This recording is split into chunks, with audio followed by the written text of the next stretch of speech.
छत्तीसगढ़ के बाजार में दर्ज की गई गिरावट और घरेलू गैस सिलेंडर की कीमतों में वृद्धि से राजधानी में आम उपभोक्ताओं पर असर देखने को मिल रहा है।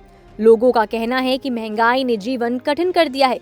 पिछले कुछ दिनों में घरेलू गैस सिलेंडर की कीमतें स्थिर थी तो एक राहत लग रही थी, मगर अब कीमत बढ़ने से सामग्रियां भी महंगी हो गई हैं, खाने पीने के सामान भी महंगे हो गए।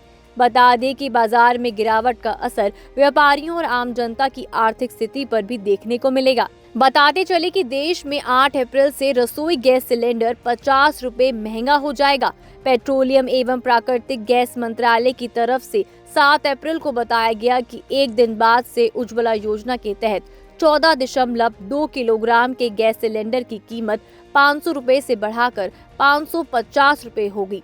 वहीं गैर उज्ज्वला कनेक्शन के तहत गैस सिलेंडर की कीमत 803 रुपए से बढ़ाकर 853 रुपए कर दी गई है। रायपुर में अभी 874 रुपए में मिल रहा गैस का सिलेंडर अब 924 रुपए में मिलेगा।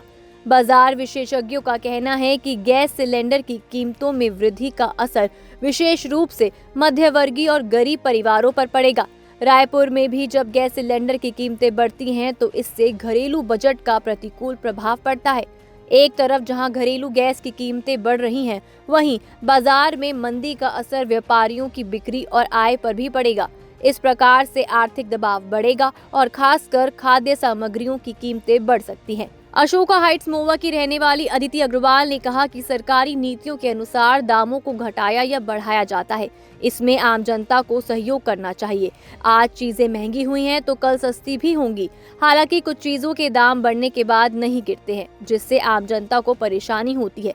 इस पर सरकार को विचार करना चाहिए। साथ ही घरेलू गैस सिलेंडर की कीमतों में वृद्धि और बाजार में गिरावट का सीधा असर आम जनता की जीवन शैली देखने को मिल सकता है। सीए ब्रांच एसोसिएशन के पूर्व चेयरमैन चेतन तारवानी ने कहा, बाजार में गिरावट के कारण कई उद्योगों और व्यवसायों पर नकारात्मक असर पड़ सकता है, जिससे रोजगार के अवसरों पर भी प्रतिकूल प्रभाव देखने को मिल सकता है। जब बाजार में मंदी होती है तो व्यापार और विनिर्माण क्षेत्रों में कमी आती है, जिससे कंपनियां उत्पादन कम कर देती हैं या कर्मचारियों की संख्या घटा देती हैं। स्वर्ण भूमि की रहने वाली रुचि लोनिया का कहना है कि महंगाई दिन प्रतिदिन बढ़ रही है। इससे आम लोगों को परेशानी का सामना करना पड़ रहा है। एक बार फिर बाजार गिर रहा है, इसका असर भी आम जनता पर पड़ेगा। महंगाई बढ़ने से किचन से लेकर इंसान को अपनी हर जरूरतों पर कॉम्प्रोमाइज करना पड़ता है। बता दें कि मर्चेंट एसोसिएशन गोल बाजार के उपाध्यक्ष मनीष राठौर ने कहा कि बाजार में गिरावट के साथ साथ गैस सिलेंडर की कीमतों में बढ़ोतरी व्यापारियों को भी नुकसान पहुंचाएगी। अगर बाजार में गिरावट जारी रहती है तो छोटे और मंझले व्यापारी आर्थिक संकट का सामना कर सकते हैं, क्योंकि उनकी बिक्री घटने की संभावना है। साथ होटल लाइन में खान पान की सामग्री भी महंगी हो जाएगी।